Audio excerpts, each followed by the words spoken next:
Agora que já estudamos a Epístola de Tiago, bora estudar as cartas de 1º e 2º Pedro?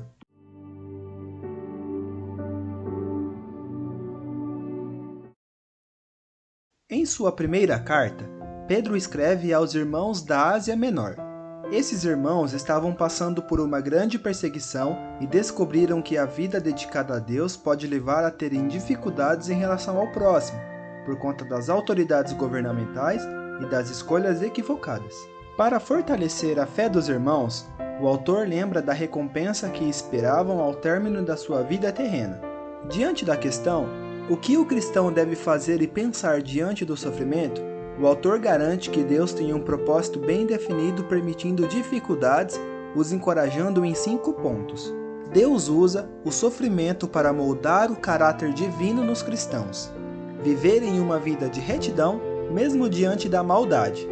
O sofrimento não era um castigo de Deus, mas sim uma consequência das obras que faziam para Deus e seu reino.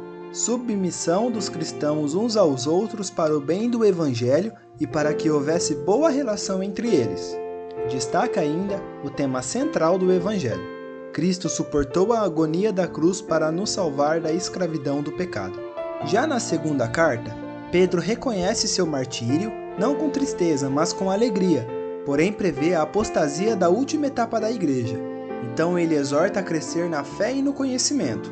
Diferente da primeira carta, na segunda carta ele enfatiza o perigo das falsas doutrinas, se preocupando com o pastoreio das ovelhas, as protegendo dos perigos ocultos e indiciosos. Pedro também aborda temas como a autoridade divina de Cristo, falsos mestres e profetas e a volta de Cristo. Mas afinal, quem foi o autor das cartas de 1ª e 2ª Pedro? O autor é o próprio apóstolo Pedro, discípulo de Jesus. Agora, em que ano as cartas foram escritas? Bom, a primeira epístola foi escrita entre o ano 62 e 64 d.C., já a segunda provavelmente entre 64 e 68 d.C. Assim, chegamos ao final do estudo do panorama das cartas de Pedro. Obrigado por assistir e não se esqueça de se inscrever no canal e ativar as notificações. Fiquem com Deus e até o próximo estudo!